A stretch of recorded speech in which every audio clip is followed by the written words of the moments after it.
So you may be wondering, why am I talking about Hellblade Senua's Sacrifice in late 2019? The game came out in 2 years ago.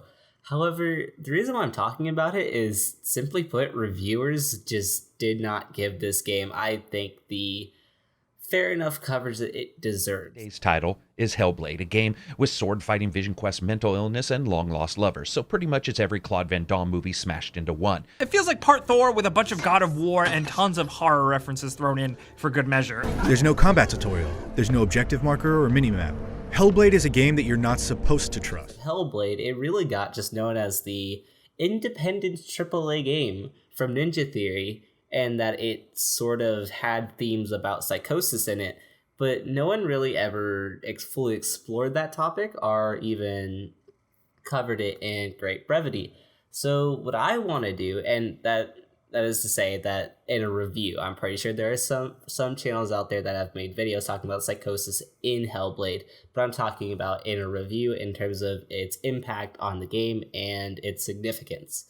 So this is not necessarily a review, it's a little bit more of a discussion. However, this video might motivate some of you to go pick up the game, so I am going to say that it is partially a review of the game for those who are interested and maybe heard about it and watched some reviews on it, but were kind of on the fence about it and didn't really know what it was about. So this will contain some minor spoilers. I really don't want to spoil the game at all. That's why the footage is typically just the early parts of the game with the two markings that you need to open Hell's Door.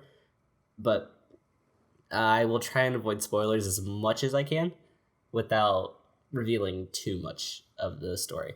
Now, with that being said, I just want to hop in straight to the story because it's probably the most important thing. So, it's heavily based in Norse mythology. And I mean extremely based in Norse mythology. You're going to hear about Odin, you're going to hear about Surtur, you're going to hear about Hela, you're going to know about Norse mythology from this game. It's all based in it. Your main character, Senua, is actually a picked warrior from the island of Orkney. And the island that she's from was invaded by the Northmen, or the Vikings.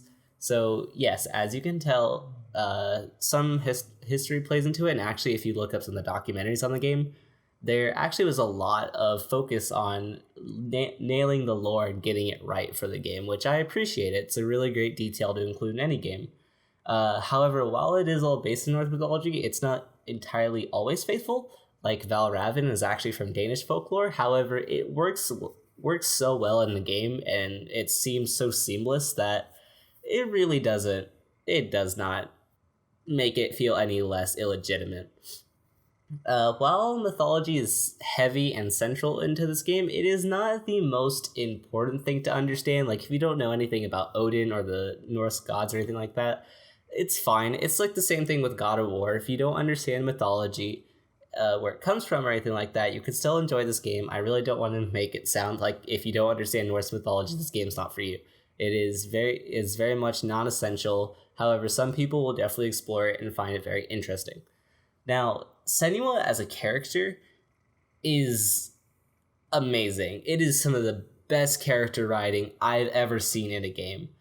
Obviously, the most notable thing about her is that she has psychosis, which, for those who don't understand what psychosis is, Google it. There's actually a little bit more to it. I don't really want to go into it too much because I am not a mental health professional, but I do want to cover how that affects the game.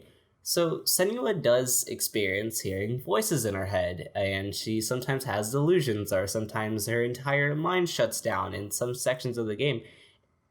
Her psychosis and the sort of delusions she experiences, the hallucinations, the sort of detaches from reality at times, really is central to her character. It is important to understand her condition in order to understand her as a character and why she feels as she is. And that's probably one of the most important aspects of this game, is that this is something that is not tackled in really any game that I know of. Maybe you can argue Max Payne, but Max Payne really didn't go into much into his psyche.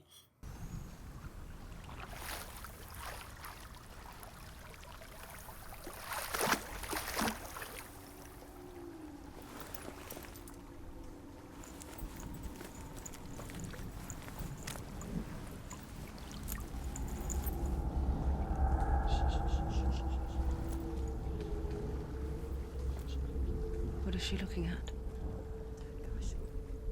What is she leaving behind? I know what she's thinking. I hear her thoughts. It's not too late to get into the boat and go back. No one will judge her. No one will ever know. Oh, she heard us. There's no going back.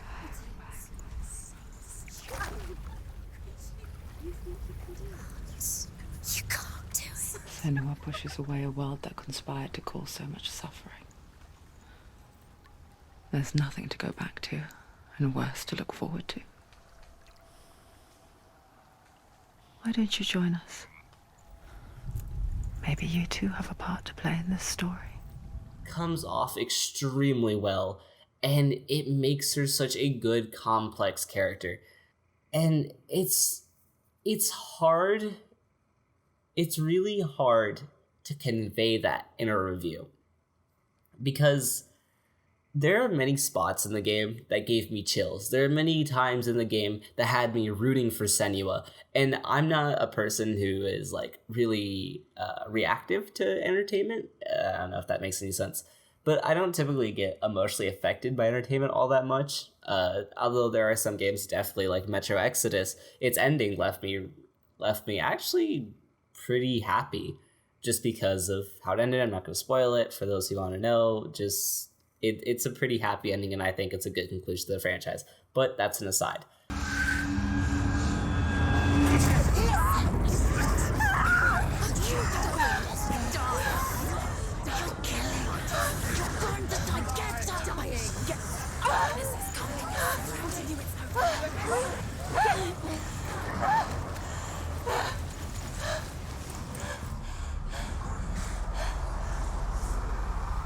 Is basically looked down upon by her society, and specifically her father Zinbel, which, light spoiler here, he basically makes it entirely worse for her, judging her, isolating her from the rest of her society, and this one I won't spoil, but trust me, he goes really extreme with his beliefs in order to protect his people from the curse.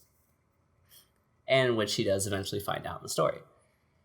And the darkness is probably the representation of really her father and the sort of judgment she felt by society, the doubt, the frustration. The darkness is more of like a metaphorical enemy of sense. It's not really like, I mean, it's portrayed in the game as a physical enemy that you have to worry about, but in this case, it's a little bit more of a thematic thing. And probably the most important thing that is explored in the story is the fact that her reality is hers. And I don't think that probably sounds right, but it's to say that everyone's reality is different from each other, but that doesn't mean that their reality is any less insane or any less normal or anything like that. Because really, we can only judge people by societal standard, blah, blah, blah, blah, blah. I'm not going too deep in philosophy. I really want to just let people sort of get some of the ideas that are in the game that have been expressed throughout the game without revealing it too much of you, so you are interested in order to getting the game. I am not being paid by Ninja Theory by far. I don't know why the hell they'd be paying a channel that barely exists in the eyes of YouTube. But it is a game that it explores very deep themes. The topic of psychosis is very central, and for those who enjoy Norse mythology, there is definitely a lot to really dig in deep here, and a lot of cool stories. And the representation of the Northmen and the different gods are very well portrayed. And like I said, while Valravn, which is one of the gods you have to fight, he is not from Norse mythology, he's from Danish folklore, but at the same time, it fits so well, it's okay. It fits well within the setting of the game, and it really doesn't make too much of a difference for those who aren't being complete purists about the mythology aspect of it. But that is all I'm going to say about the story, just because I don't want to spoil too much of it, but that is some of the themes and some of the things that are attached to the game. And hopefully that makes you a little bit more interested in playing it, because I really do feel like this is a game everyone should play. However, it may not be for everyone, especially if you've had trauma previously dealing with psychosis or mental health. It may be hard to play this game, so I would definitely, if you're one of those types of people, I would definitely, just check if you are yourself are okay with playing this game, because it is really deep and it is gripping. The performance will send chills down your body, I promise. And now that some of the story, that's probably the most important part. Let's just go on to the gameplay, and I'm not going to spend too much time on it because while it does make up a big portion of it, it is really not the most important factor about the game. So I'll simply go to the gameplay, tell you my thoughts about it, and simply kind of move on. So the gameplay, at least for the combat, there is light combat sparse throughout the game, but it's not really the central. Most of the gameplay lies within the puzzles, which I will get into a little bit later, but first I want to focus on combat. So combat in this game is very simple, and not in a bad way. Like, you could say that certain combat systems in certain games are very simple but effective, and I think that's where this game really fits in it. So you really only have the basic of fighting games outside of a couple things. So you have a light attack, a strong attack, a charged strong attack when you get a special weapon in the game. You have a guard break, a focus, which is basically just slows down time, allows you to do extra damage, whatever, and does help with certain types of enemies, but whatever. You can dodge. There's a dodge roll, a block, and a parry. It's a perfect parry, by the way, so when you do it, it basically leaves them available to an attack, which actually is like one of the most satisfying moves in the game to do. So the close camera, while it is purposeful, I understand the purpose of the close camera. It is intentionally so close in order to make it a personal experience. It's not like God of War, which I'm going to bash on that game a little bit, the new one, not the old ones, that the close camera adds kind of nothing to the game. I understand the close camera is meant to make it more personal, like a more personal tale, but I never found Kratos as being like, I never found the God of War as being this extremely personal tale, and it's such a crutch on its combat system, unlike Senua, or Hellblade Senua Sacrifice, where the combat system is kind of just there to break the pacing, and while it does add to the tone and the story a bit, it's not really central. God of War's combat is pretty central, so it is a little bit different. I just want to make sure people understand my viewpoint on it and that it's a little bit fair. So, outside of this mix of essentially mechanics, you do have the Furies, which will actually... The Furies, by the way, are the voices in Senua's head. The Furies will tell you, actually, when people are behind you, about to attack, and things of that nature. Now, they don't do any trickery with this, but typically the Furies are known for how they tend to trick Senua and instill doubt in her head and all that sort of things, which, yeah, I think Chris Davis said it right, actually. It would have been great if they used the Furies a little bit more in combat to spice it up. The fact that the Furies play with Senua all the time, and then in the combat they just sort of actually are extremely helpful, outside of like instilling doubt for when she's feeling defeated and things of that nature. It is sort of lacking in that, and then there could have been...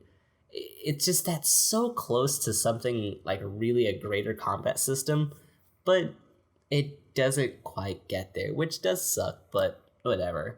But the animations for combat are extremely satisfying. If you watch gameplay, which I should have on screen, hopefully, I'm not a dumbass, the animations are amazing to watch. Like, just watching the game is very, very, very great. And it feels snappy, too. Like, it's definitely a combat system that feels snappy. Your charge attacks do have a, delay to them before you can do anything, but your light attacks are pretty much quick. And you could always parry from them if you really need to. It's really, really, really snappy feeling game. And like I said, while it does add to the game's tone, it really does serve as kind of like a palate cleanser of things. It does just kind of break up the pacing and makes it a little bit more of exciting of a game to play, which some people might criticize that. However, I think it's fine because this game is sort of slow at times, so it's important. And especially especially since it gives stakes because the permadeath system, which, yeah, it's a permadeath system, but to be honest with you, it barely matters. You could die like 30 times and not trigger it. It's pretty bad. So the enemies you face are the Vikings, are the Northmen, as they're referred to in the game. They do have some variety to them that keeps it a little bit fresh and fun, but there really isn't that big of a difference between the Northmen. Really, the only big difference is that one has unblockable attacks, which are not unblockables, but I forget what the term is in fighting games, but essentially it's an attack that you can't interrupt. Uninterruptible, that's what it's called. So even if you hit him with a strong attack or you hit him with a light attack, you can't interrupt the attack, so it kind of forces you into a dodge or parry situation. However, some enemies you can definitely just hit stun to death and not even care. And another one has a shield, which you have to guard break, but that's really simple. For those who are really into like fighting games and things of that nature, like I am, the combat feels extremely simple and you'll probably just ignore it. You'll get pretty good at it after the first 2 hours, and then it kind of just becomes a little bit of a slog at times, but they keep up the variety and combined with some actually really good music, and when they throw multiple enemies at you, it can feel really satisfying on top of, really throwing you into a little bit of a panic, really making you think on your toes. And that's why I say it's a simple but intense combat system. The bosses are actually really good. I actually played through it a second time, and I faced Surtur and Valravan, and really on the second time playing it was actually more fun, just because once you know what to do, Valravan has like these throwing knives that he throws at you. You can parry them back and hit him with it. It's really cool. It's actually extremely fun. Really, the bosses have pretty decent variety on them, but I think probably the best boss in the game has to be Gamir. I'm not going to spoil the story section to it, but I will spoil a little bit of his combat. For those who don't want to hear that, you could simply just skip on like a minute or so. Gamir's combat is really interesting because you fight him normally, and then all of a sudden he takes your vision away from you. You have to rely explicitly on audio, which is such a cool ass feature. And then it goes one step further and literally takes away your audio cues from you. So you have to recognize the pattern in which he attacks, which is cool. It's legitimately one of the coolest boss fights I've seen in a game in a while. It is very interesting. It really forces you to think about what you're doing, and it makes it a very tense fight, and is by far one of the best boss fights I've played in a game, at least in a while. Now, the puzzles, which some people are... Look, the puzzles are kind of hit or miss. I understand the importance of them in terms of the story, but they either come off as really easy or they come off as just kind of obscure for no reason.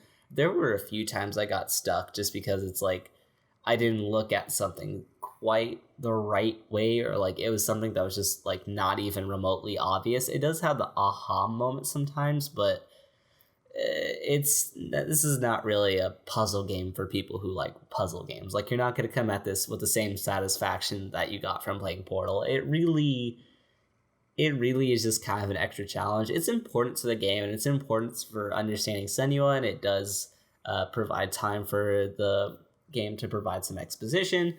But really, a line of sight puzzle just is really simple, and they don't do too much on it, so it's whatever. Although there was some interesting things in Valravan's part where you had like these little portals that you could go through, which basically changed the environment around you every time you went through it. So that was interesting, but it's not really explored much throughout the game. So another important thing is, I think it's really important anyway, is the audio and visual design. So this game actually uses binaural audio, which, for those who don't know what it is, it's basically just, essentially they record all their audio in stereo in order to provide better positioning of their audio, and it adds greater depth. So when Senua experiences the voices in her head or has hallucinations or delusions and stuff, you really can tell where things are. The Furies, they'll sometimes get really close to your head, and it'll make you like almost jolt a little bit, or sometimes they're really far and whispering, you can barely hear them, or sometimes they'll just be in that weird distance where you feel like you can touch them, but they're like not close enough. Like the depth and the positioning of the audio in this game is amazing, and I didn't even play with surround sound. I actually played with without surround sound enabled on my Corsair Void Pros, and really, it's just a well-designed audio system in this game. It is sometimes even overwhelming at times when there's plenty of voices screaming at Senua's head. It sometimes is legitimately overwhelming, and that's in a good way. It adds to the experience and really makes this a more intense game altogether.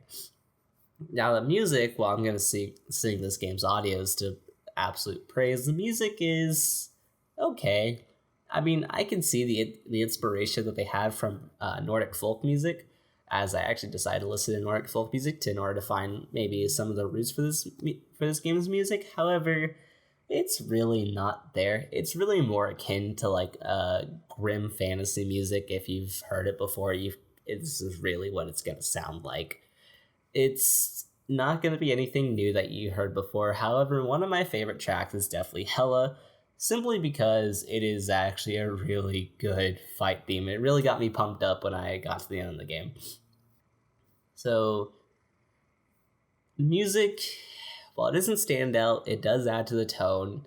And while typically I don't really quite like that, I think it serves well in Senua, which is a little bit more of like a psychological horror type experience at times. So I think the music being subdued and adding to the background is really good, unlike certain games like Pyre, where the music can really stand out. So the sound effects in this game, I'm not going to go too much into it because audio design overall with the sound effects is just good. I don't think there's really much I can say about it other than it's good. It does make combat actually even more satisfying. It's always that satisfying, shing sound from when a sword comes in contact with another sword. It's things like that just add to the detail of the game and make it more satisfying to play. And all the sound effects are very seamless with the game. Like I said, this is definitely one of those categories that really, unless you fuck it up, I'm not talking about it too much. Now, as far as the visual design goes, this is probably where I have a few criticisms to lay out on the game. The texture work is good, but it isn't really the best even for a game released that year. And specifically, environmental texture is not Senua herself, because Senua herself is really good. Maybe not the best thing, but super good. I really cannot complain about it. And sometimes performance in some areas is really bad. I remember when you go through this section of all these corpses and stuff, my frame rate plummeted to like the 40s. Now, on average, I was getting about like 90 to 80 FPS. So having it basically halve in one area was a little jarring. And sometimes pop-in can be a little obvious. It wasn't really too much of a distracting thing for me, but it is definitely something, if you're not used to it, can be pretty evident. However, that being said, the environments are sometimes really, almost nearly photorealistic. They use photogrammetry like the same they did in Battlefront, and it really shows. The game is amazing looking. I think the only thing that can make this game look better, really, is maybe fixing the pop-in issue, and a mod for higher quality textures would really make this game look absolutely stunning, and make it even look like it came out this year, because it does show its age a little bit. And as far as Senua herself, she is very well detailed, and most of the things on her are physically based, so it just looks very natural. And that's what I love about this game. It's a very natural, grim-looking game. It doesn't have those sort of overzealous effects that some games had, like Battlefield 4, which used a lot of post-processing. In this game, while there's a lot of post-processing used, it looks very natural and is more akin to making the game look more filmic than anything else. As far as the animations go, it is absolutely amazing. The mocap is extremely evident in this game. It is sometimes hitting the uncanny valley, but most of the time it is just realistic. You will not, it is hard to tell the difference between, an animation and just a real human being sometimes. And the combat animations are actually really seamless. It's not a animation driven combat system, which it means that the animations are more important. So say like Red Dead Redemption, to actually just Rockstar games in general, the animations, a lot of times you can't do anything until the animation's finished. In this game, I think it strikes a really good balance. There's actually quite a few times where I was able to guard before an animation finished, which, like I said, it leads to the game feeling more snappy, which I'm fine with. It is a very simple combat system. I think minimizing frustration and making sure people can just move on is probably the most important thing in this case. But the transitions between them are really seamless, and they didn't really bother me at all when they sort of just snap to different things because it's well handled. So with that, that's really good. I really can't complain about it. And combined with the camera angles along with the combat animations, it makes the combat in general feel very personal and very intense. Almost like you're experiencing the struggle with Senua, and that's really what I think the mocap is there for. It makes the experience a lot more personal, and it makes those quick parries from the Furies telling you that, oh, someone's about to attack you.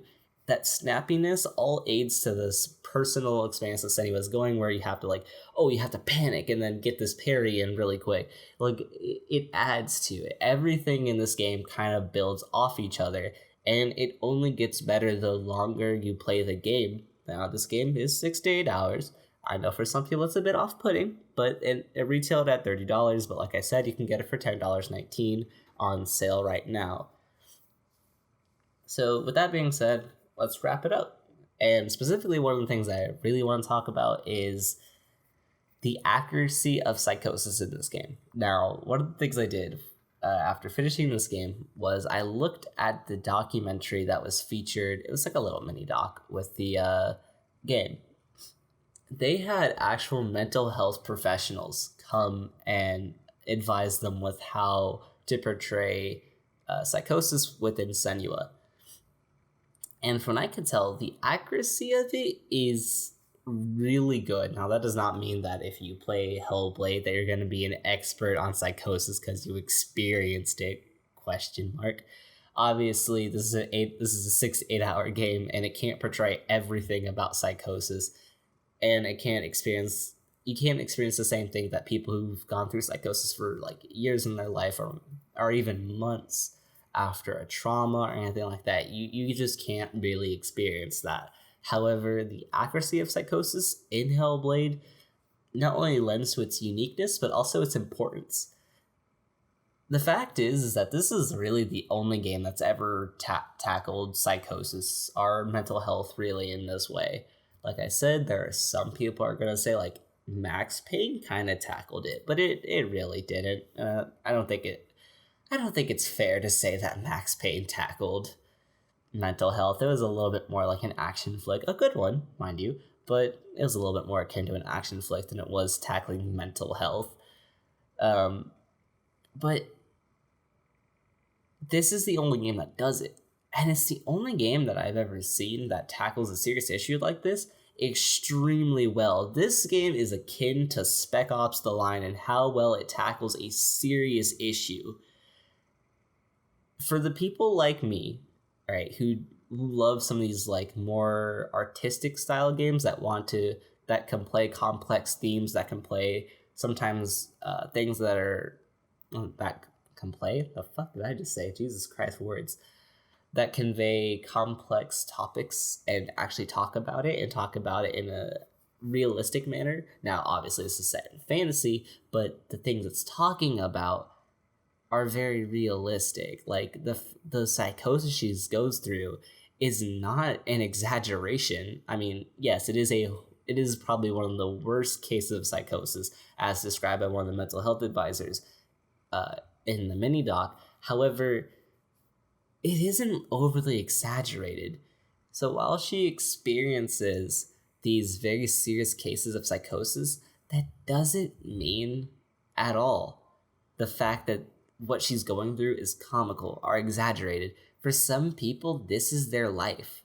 And it has a very good message about reality and people's different realities and accepting it and everything like that. It is a very good message, and it's probably something that not anyone's really talked about much, or even most people think about too much these days. Mental health is, while it's a growing concern, is still not something we probably focus too much as a society on. And I think Hellblade will definitely leave you feeling, you'll have different feelings about mental health, especially if you've never really dealt with it, you've never really had to deal with it in your family or your life, or even if you have dealt with it but haven't considered it significantly. Hellblade is going to give you a different perspective on it, and which is saying something, because this is a fantasy game. This is a game that is very set in Norse mythology. It's fantasy, but it comes down and makes Senua feel like such a human character, that makes her feel like someone you want to fight for, to strive for, and to make you feel that her reality is just about as true as anyone else's reality, because to her it is. And that's probably one of the biggest messages that the game sends home. And while that probably was a little bit of a spoiler, I think that will probably interest some of you into playing the game. And that's really what I want this video to do, is that I don't want this game to go down history as the indie AAA game, because really, at the end of the day, this was, I guess, the indie AAA game. I normally refer to them as AA games, but whatever. While this is the indie AAA game, people praised it as being one of the first in a while, and it was going to be a trendsetter, that I was going to have more of these sort of mid-tier style games. It never really happened. Like, really, in 2019, the only games you're looking forward to that are like these indie AAA experiences are like Atomic Heart. That's it. Hellblade wasn't really a trendsetter.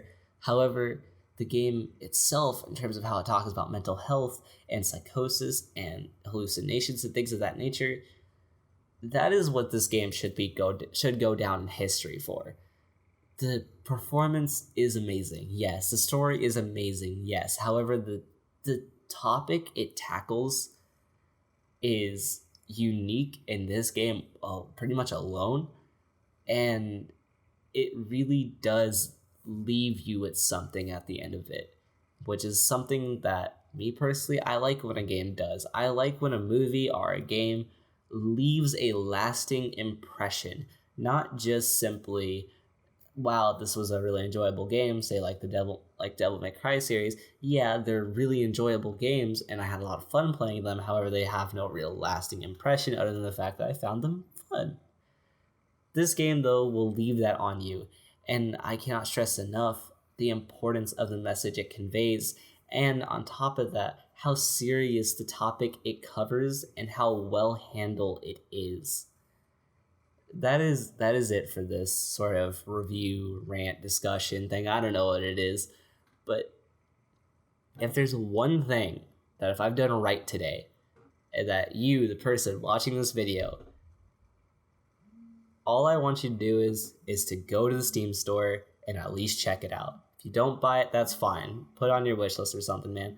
There's like always the Christmas sale and everything going on, but at least check out Hellblade: Senua's Sacrifice. I promise you, it is worth it.